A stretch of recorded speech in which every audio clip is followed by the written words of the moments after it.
சூப்பரா ஒரு கவிதைய சுட்டுட்டேன். சொல்றேன், கேக்குறீங்களா? அவளுக்காக விண்மீன் பிடிக்க சென்றேன். அவள் கண்மீனை விட என்னால் பிரகாசிக்க இயலாது என்று பின்வாங்கியது. அவளுக்காக மலர் பறிக்க சென்றேன். அந்த பூங்கத்திற்கு முன் நான் வாடி விடுவேன் என்று ஓடிவிட்டது. அவளுக்காக டைரி மில்க் வாங்க சென்றேன். அவளின் தேன் மிட்டாய் இதழ்களை விட என்னால் தித்திக்க இயலாது என்று என்னை திருப்பி அனுப்பியது. அவளுக்காக ஜிமிக்கி வாங்க சென்றேன். கன்னத்தில் முத்தமிட்டால் எனக்கு தூக்கு தண்டனை உறுதி என்று டிமிக்கி தந்தது. அவளுக்காக சேலை வாங்க சென்றேன். அவள் மேனியை உரசியதற்காக அடித்து துவைத்து கிடுக்கி மாட்டி விடுவாள் என்று மறுத்துவிட்டது. அவளுக்காக வளையல் வாங்க சென்றேன்.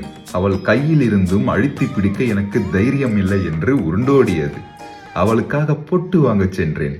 அவளின் நெற்றியின் நடுவில் ஒட்டிக்கொண்டால் இரு புருவங்களும் என்னிடம் சண்டையிடும் என்று என்னை விரட்டியது.